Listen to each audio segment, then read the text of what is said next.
Hello and welcome to Fiction, Faith and Familiar Themes, a conversation about watching what we watch through gospel lenses. We're going to be looking at some popular movie tropes, narrative devices and plot points that keep popping up again and again in the media that we consume. Human beings are instinctively drawn to these familiar story beats, and we're going to talk about how and where they intersect or disagree with the gospel. Today, I'm joined by Pete, Matty, and Andy, and we're going to be looking at the oft-repeated theme of the sacrificial death.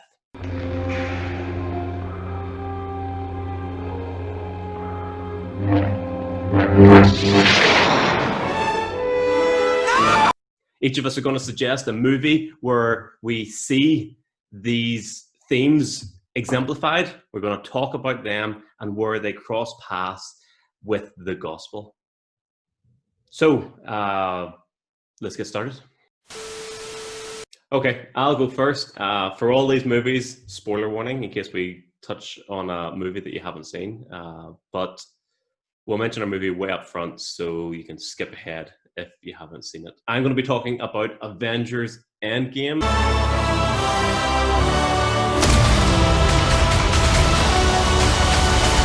My example of the sacrificial death is Tony Stark. You have been warned for spoilers. Tony Stark dying at the end of Avengers Endgame.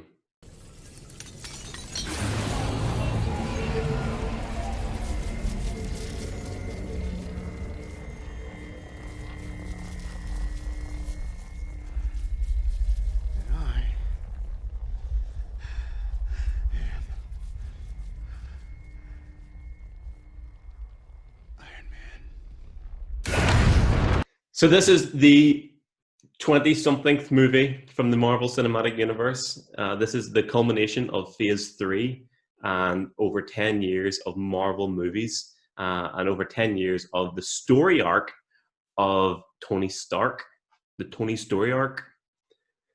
Yeah, no, you're not going to.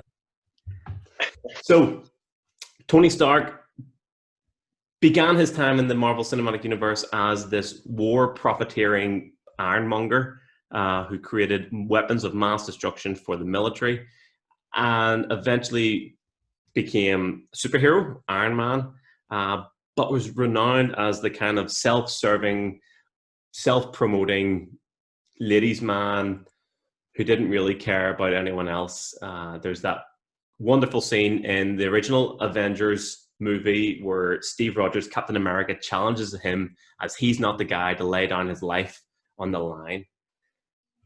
And more Avengers Endgame then finishes with Iron Man doing exactly that. He completes his story arc, and in face of Thanos, the big bad, about to destroy the known universe and start again from scratch, Tony takes his iron Infinity Stone gauntlet with the Infinity Stones in place and snaps his fingers, knowing full well this will be his own demise, with the famous words finishing, "I am Iron Man." This scene is a full payoff to that 10-year period of seeing him go from this self-centered, egotistical superhero to the very fulfillment of what Captain America challenged him who he wasn't to be, the man who lays his life down on the line for everybody else. And we see in this then, we see that act of very deliberately and knowingly put his life in the place of others, and because he was willing to pay his own life in exchange for saving the world was not destroyed. The world was saved, and he rid the world of the great evil of the day, Thanos and his armies. So, what do you think? I think it's I suppose over the entire Marvel kind of storyline following him, it is a good character development and change. Mm-hmm.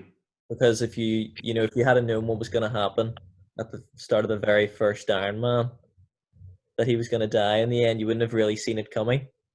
Mm-hmm. Whereas you eventually kind of gradually finally see his character change to where he's willing to um, do that. Um, Yeah, he's the kind of character who's seen as there is no win situation. He feels like he can always yeah, outthink or outmaneuver his way out of any situation. yeah, Um, and this is the situation where he's not able to. yeah. And the when he realizes that he doesn't maybe push it on to someone else Mm-hmm. to take the fall, or just simply kind of get out of there maybe or something. And you know you maybe see it other times. I think it's earlier on in Endgame that he's maybe not in favor of the plan, but then he gradually then realizes that he does need to do it. Yeah. Willing to kind of actually um, sacrifice himself in the end. Mm-hmm. Um, A Gethsemane moment. Yeah, very much so. Because he has an Endgame, especially he has his own family. He's married to Pepper Potts. He has a kid, and I mean his main goal and agenda, I think he says it himself, is to protect what he has, and he wants to keep that for himself. Um, and so I think there's a balance between, yes, he wants to protect that, and he's willing to give his life to do that, but also if he could just keep that for himself, yeah, at one point he certainly would have, even at the expense of the world. yeah, So we see, I mean, I think the reason we see this, and this is such a compelling story arc in this movie and as a payoff to 10 years of movies, is because he's so starkly different.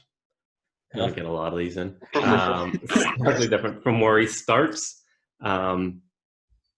He's someone who has leveled up and achieved this kind of heroic posture. This is not his default persona. And we feel then the weight of that, how much he's grown as a character, and the payoff then of, well, that meant something because he's figured it out. I think they sort of make it quite emotional, and that's why it's such a good ending, because it's sort of, that's the moment, like something like that is the moment when you realize he's sort of changed from the sort of selfish person that he was at the start of like in the original Iron Man or whatever, and he's completely made that change. But then the moment you realize that is sort of the last thing he does. Mm-hmm. And I think it's punctuated with the fact that he has everything that he wants, and he could quite happily just go off into the sunset and stay with them. And so it's sacrificial in the sense that he's giving up Pepper and I can't remember his kid's called, but Little Iron Girl. Iron Boy. Girl. Or Girl. Iron Girl. Yeah, and there's that, that setting them aside and willingly, it parallels in that sense with the gospel, the Philippians 2 stuff of giving up, stepping down that language that Paul uses in Philippians 2 about how Christ, he had everything that he was. There's that reference to, let me find it here. He didn't acquaint equality with God something to be grasped, but he emptied himself. He gave up everything. And in a sense there, we see a giving up of what he has.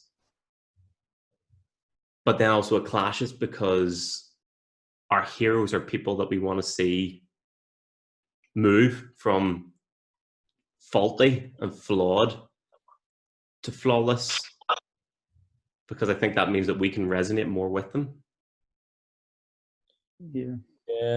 I suppose when you kind of see them move from flawed to flawless. Yeah, That's right. Then I suppose we kind of see that then maybe in ourselves, that we're also then hoping to have that kind of same. Mm-hmm. And I think it's set against what the hero has, what he is giving up, and the knowing then that Christ gave up the riches of glory to step down to death on a cross knowingly. It wasn't an accident. He wasn't tricked into it. He didn't stumble into it. And in the same way that it's not that Iron Man happened to die to save the world. It's that decisive choice of, Yeah. I know this is going to kill me, but I'm going to put the glove on, I'm going to summon the gems, and I'm going to click the finger. Mm. And I think that the act of a savior who knows that he's saving is something that can inspire great hope. Yeah, but I think because then if you're looking, well, with us looking to like Jesus, who has died for us, knowing that he's saving us, would be very different if you were looking to someone who just happened to, in some event or activity, happened to do the right thing to save us. Yeah. It wasn't really the plan, it wasn't really the intention, but what happened, you'd kind of, you'd be glad and you'd be good, but after that, it would be kind of maybe that situation then where you'd be like, well, where do we go from here?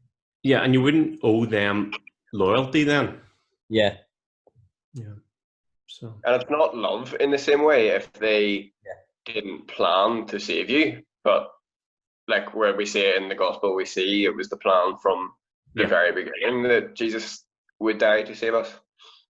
Mm-hmm. So my movie that I've gone for is Rogue One, Star Wars story. So then I'll be looking, suppose there's loads of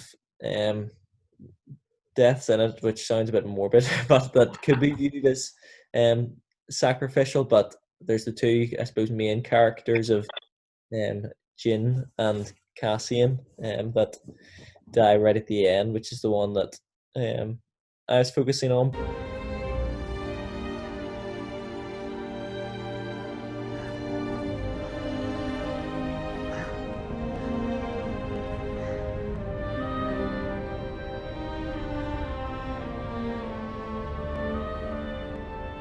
Your father would have been proud of you, Jin.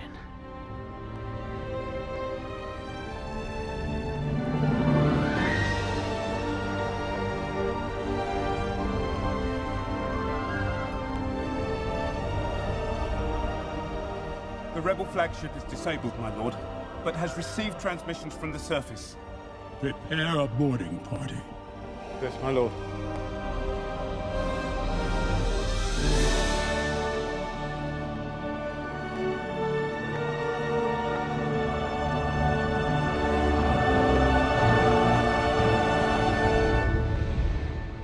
But just to, I suppose, give a background to the movie and kind of how the death is set up. You see at the start that Jin's dad has been taken by the Empire, which is the kind of evil side in the movie, and it's been taken to create this ultimate weapon, or ultimate evil, in a sense of a weapon that can destroy planets, and he's been taken to do this, and she's left, and you kind of then see her later on in life, and she becomes part of the rebellion, wanting to I suppose defeat and free the galaxy from the power of the Empire as well. If I get something wrong in here, guys, No, you're doing well. Like you've watched Star Wars all your life. I know. So she joins this, and the movie's kind of all building up to this. Then that she realizes that, or knows that her dad was a part of this, building this ultimate weapon that they're fighting against. But then she also realizes that while her dad was forced to do this, he built in a weakness in the weapon, so that if they were able to find the plans and find the weakness, that they would be able to destroy it, and I suppose have some sort of freedom from the Empire. So the climax of the movie basically comes to Jin and Cassian leading a fleet of people or into I think it's a planet. Yep. Basically get the plans for the weapon and to be able to then send it back out to the rest of the rebellion, so that they have these plans so that at some point they'll be able to destroy this weapon and have some freedom from the power of the Empire. But in doing this and going to the planet, they know full well that there's an extremely high chance that they'll be able to maybe get the plans, but they'll not be able to get back out again. That getting those plans to be able to save others will result in their deaths, and that's what then happens. They eventually do get the plans, and they're able to get them out, send them out to the rest of the rebellion so that they know where this weakness is to destroy the weapon. But in doing this, they find themselves then stuck on this planet as the Death Star, this weapon then does turn on them and destroys the planet that they're on, and results in them dying because of what they've done. And also then there's a few other main characters as well who also have sacrificial deaths throughout it, but that's the main one. And I think I've been thinking about this, and I was almost thinking it had in some ways quite a good link to the gospel in some ways when you look at these people who are risking their lives to get this message out to other people so that they can be saved. But I suppose that's then almost looking at them as other Christians, maybe more than it's like the martyrs. Yeah, that side of things, more of martyrs than the ultimate kind of savior. But I've been kind of thinking about that. But it's a message worth communicating. Yeah. So yes, what do you guys think then, or any thoughts relating to that?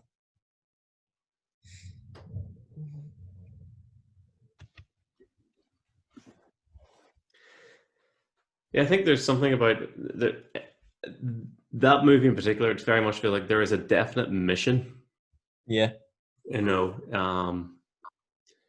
That they're sent, that team, or they go, that the Rogue One team goes to the planet to bring liberation to the galaxy, to make sure that these plans get out, that evil, the Death Star, is destroyed. And they are aware, I suppose, more at some point during that mission, that they will not get off the planet, because I think they beam the signal, they beam the plans up. Yeah. Admiral Akbar and those guys, and they know that the message can get out, the plans can go, but they can't. Yeah. They have to stay. It's Yeah. them or the plans. Yeah. And even I think Cassian Andor, he's a character who's introduced as someone who's willing to kill an ally for the good of his mission, and in that sense is morally ambiguous. And will shoot someone else, sacrifice someone else, and finishes them with sacrificing himself. Because I think when you see them going into that mission at the end, it's I suppose the other thing that I was thinking about is that in the movie, I don't know, I suppose most of the Star Wars movies, there's quite a, in some ways, evil balance between good and evil. Yeah. Not one. I suppose when you look at the gospel, you know that in the end that the evil will be defeated, and it's not kind of a question. Whereas in this, then there's kind of the equal balance, but it's such a small group almost that goes into try and save everybody. And in the same sense, the outsiders maybe looking at the gospel, it could look like how on earth can one person dying be the person who saves. I think a lot more uncertainty in the movies just to make it obviously more exciting. Whereas, It wouldn't be very exciting. yeah, Wouldn't be much of a story. yeah. Whereas in like the gospel, it's just you sort of know that God's in control of the whole thing. He Well, has his I plan suppose in a way, unfolding, but in Star Wars, you do know. well, yeah, Yes. Because true. that came out 3 years ago. We already knew You will, yeah. half of that True. movie. But I suppose as well, like even if you look at like the disciples and stuff, like there were lots of times when they didn't even know. Yeah.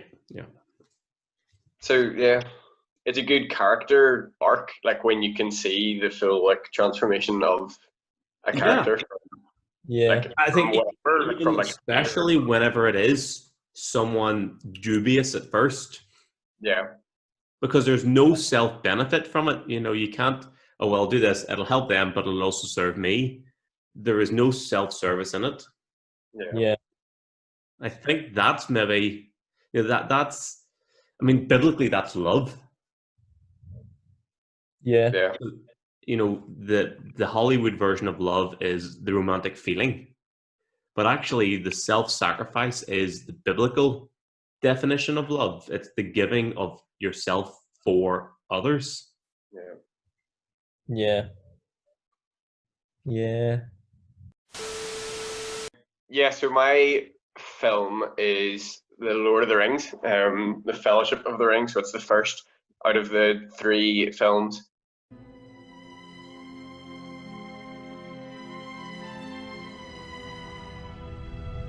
So this is the first film, and the Fellowship, so the whole load of them, are on these boats, and they're going down this lake, traveling to Mordor, in the early stages of their journey. But then they get ambushed by these bad guys called Uruk-hai. Yep. So they're almost like sort of orc bad guy things, big scary monsters, and yeah, so they start attacking them, and then obviously they've just got to run, but to let the other ones get away, this guy Boromir, like throws the other ones and tells them to run on down, and then he stands there to fight like the bad guy, knowing though that there's so many of them that he's gonna get outnumbered, and then does end up getting outnumbered and shot with quite a lot of arrows from bows.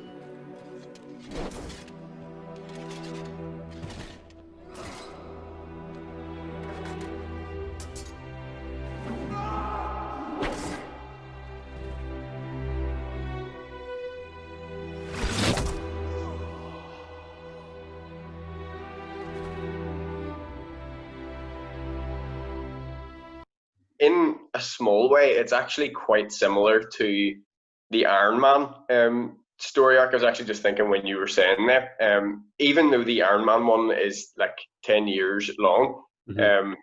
The Boromir one sort of happens over the space of like 5 minutes. Yeah.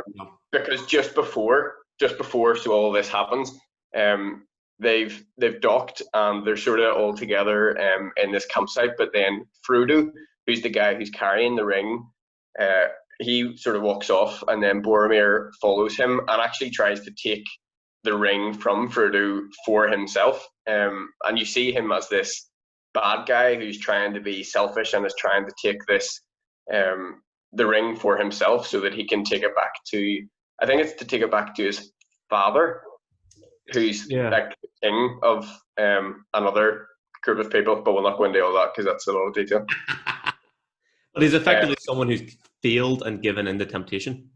Yeah, and you can really see that. Like, you can see him just talking to Frodo, but then you can see, you know, his eye looking to the ring, and then it starts to get stronger, and then he tries to go for it and stuff.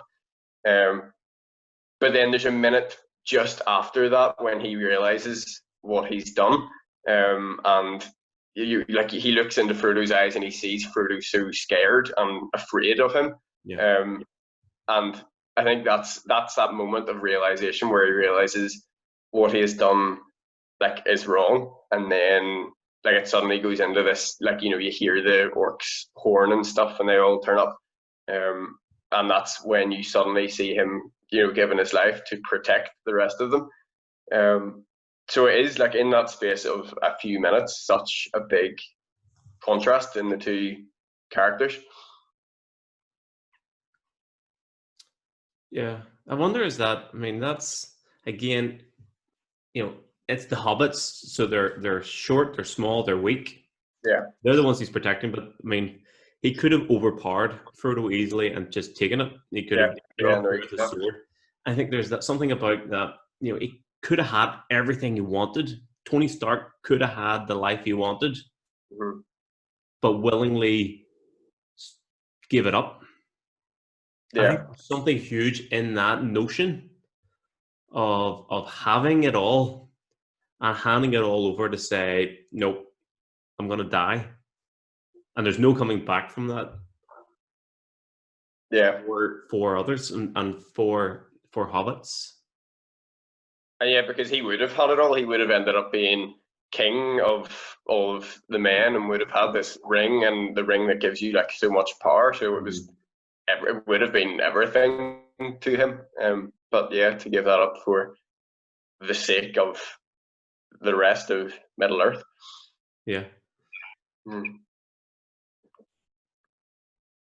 I think, like, the whole sacrificial death thing, it can completely change how you sort of view a character, because it can just make it, because it's, no matter what, if they're sort of doing it for good, then you're always going to be, like, sad that this character died, because no matter what they've been like before, suddenly they've done this amazing act, and then when you're like, oh, actually, I like this character, now he's dead. I think it really shows even the fact that, like, so Boromir saved their lives, but he was still, like, weak, and there were still things wrong with him, and he struggled, and he, like, did things wrong. But even, like, the contrast in that to the gospel and how we see Jesus, but Jesus wasn't flawed, and he wasn't in any way selfish or doing anything for his gain throughout his life, like, before he died as well. Yeah, because if in a movie you kind of see the main character, the kind of ultimate person in it, who has throughout the whole thing been good or being like morally upright, and everyone else, I suppose, is kind of a bit dodgy, a bit flawed and whatever, and you see them sacrificing, you're kind of like, flip, like, they have no reason to do that, like, they could have it all, kind of thing. But even, like, in the way we see all of these, you know, heroes dying for the other good guys and stuff, like, when Jesus died, and because we are so sinful, that's Jesus dying for his enemies, for the orcs. It's not like in any way we're good and we, like, deserve to be saved. Like, in all these situations, the good guys need to be saved so they can go on to do something else, but we, like, completely don't deserve Jesus to have died for us. That's interesting. Because even once you become a Christian and know you are saved, it's not like it's a flip to then now we're also kind of perfect, going on to live a life exactly like Jesus. Like, we still, even after being saved and becoming a Christian, are still messy up and failing, but throughout all of that, he has still decided to sacrifice himself for us. Right, so my movie / book that I chose was Harry Potter.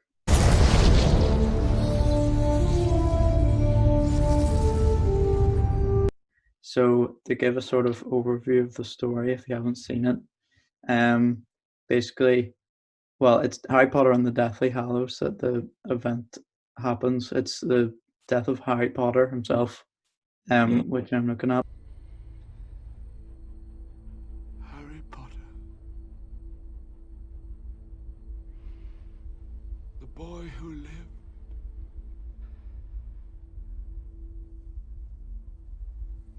Come to die.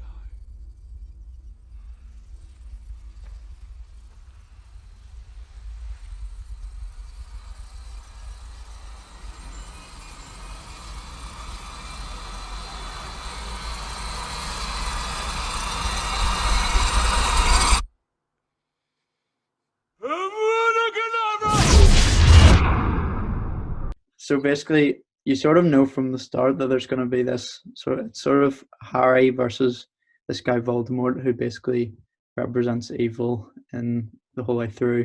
It's actually French for flight of death. Miss Gillespie, my French teacher, told me that. So there you go. Good out there. That's quite good. Shout out to Miss Gillespie. Basically, so he sort of, what he wants is he just doesn't want any sort of peace. He wants to take over the whole wizarding world, which is what it's set in, whereas Harry is sort of trying to achieve the peace. So there's this prophecy at the very start of one of the first books that you hear, and it says, I have it written down here, either must die at the hand of the other, for neither can live while the other survives.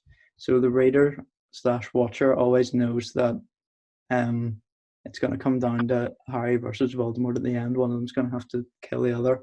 But in this scene in the Deathly Hallows, Harry has pretty much only just found that out, because he finds out that actually there's a piece of Voldemort that's been living inside him. So the only way for Voldemort to die is if Harry himself dies first. So he then just voluntarily brings himself to Voldemort to be killed, and yeah, Voldemort kills him. So there's quite a few parallels I sort of find. And by killing Harry, killing Harry, the last part of Voldemort is then killed. So then Voldemort can die. But spoiler, Harry then comes back to life and then kills Voldemort himself. I don't know if this fully counts, but no, we'll give you that. So Harry doesn't know that he's going to come back. No. So I think it does still count. Yeah. Yeah. Yeah. One of the parallels I found was between this and sort of the gospel story was the whole prophecy part. I found that quite interesting because, there obviously been Old Testament prophets who predicted, that Jesus would come. In Isaiah, it says he was led like a lamb to the slaughter, and sort of, I don't know, this idea of a prophecy, sort of when you know it is leading to this moment to be fulfilled, kind of makes the movie a lot more exciting than it leads to this one moment. So if you look at the Bible as sort of one story going the whole way through, and it all leads to this moment where Jesus says it is finished. It all leads, you see this is the most important moment sort of in history rather than just in the book. Does Voldemort know that if he kills Harry, he'll die? No, No, because he doesn't know there's a part of him in Harry, but there's loads of other parts of him that Harry has already destroyed, and then the final part. Yeah, it's quite confusing. Like it's his soul. Yeah. So he splits up his soul into like different parts and then puts them in different objects so that he can like live forever. But then Harry has to like destroy all the objects, but then realizes like the final object is him. Yeah. I can't remember what they're called. Horcrux. Oh yeah. Well, I've heard of that. I don't know what it is, but I've heard of that.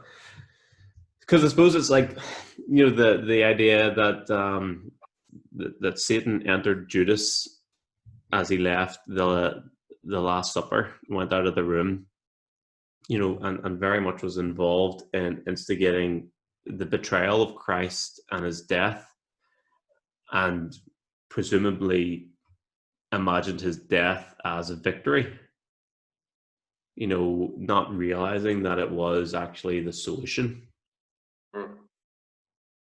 Thinking if I can get rid of Jesus, if I can get him killed, in the same way that the Pharisees were thinking, if we can just get this one guy dead, then we can bring peace and prosperity, which is what happened, but not in the way they were thinking of it.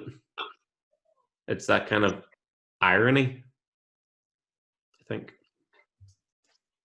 It is. I think it's especially because like Voldemort kills Harry. So it's Voldemort because he has this desire to like kill Harry.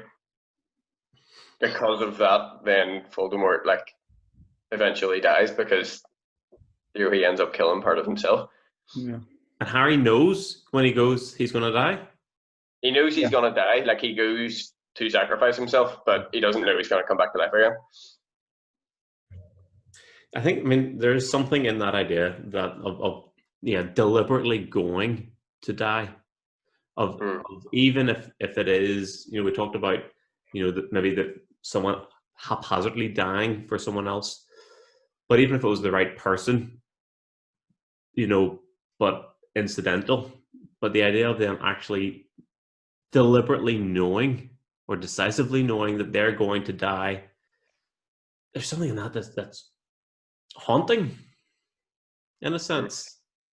Yeah. When you get that passage in, I think, is it Luke's gospel, about Jesus setting his face towards Jerusalem, and being, focused. I'm going to die. And being undeterred. Yeah. Yeah. And Harry's sort of taken this last piece of evil. He's sort of killing it as he dies himself. So it's almost... He became the curse. Yeah. Yeah. Like Jesus dying, he brings sin and death to the grave. Mm-hmm. Sort of similar. So what do you make about this thing? Why do you think it keeps recurring? Is it because of the great truth behind it? Like this idea of a death that is sacrificial, that is, maybe it's seen as maybe the honorable death, but also the death that achieves something. It achieves, Thanos being defeated. It achieves the Death Star plans going out. It achieves the hobbits being able to carry on with the ring. It achieves Voldemort dying. It's the death that is necessary and deliberately chosen at a huge cost. Is there a reason why it keeps coming up in stories? I think especially in stories with that kind of character arc that we were talking about before, when it kind of goes from maybe like a flawed character, someone that you don't expect it, to that sacrificial death. It's very satisfying, kind of, as we were saying, and it's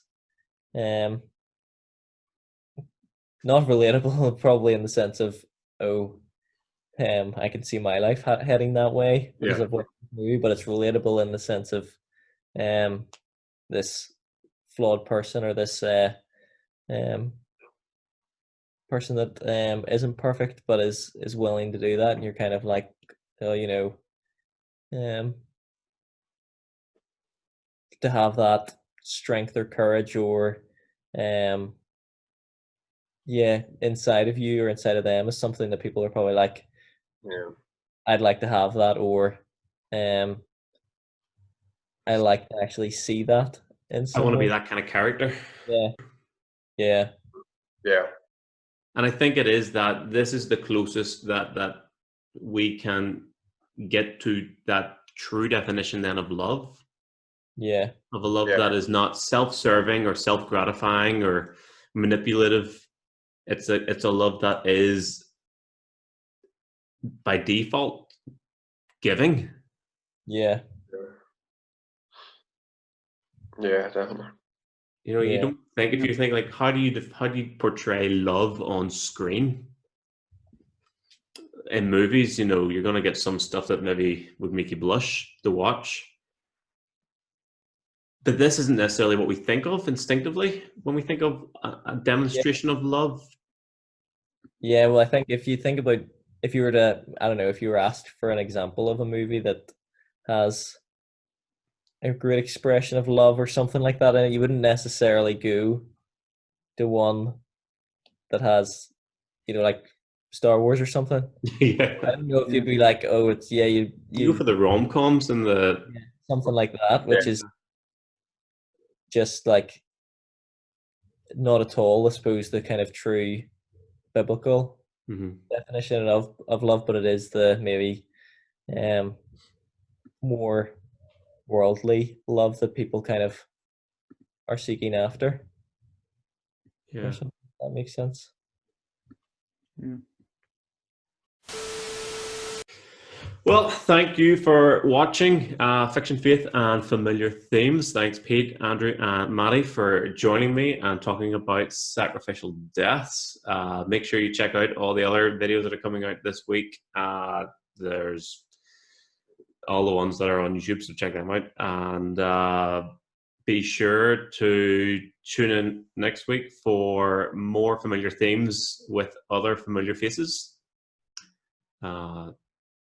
Cheerio.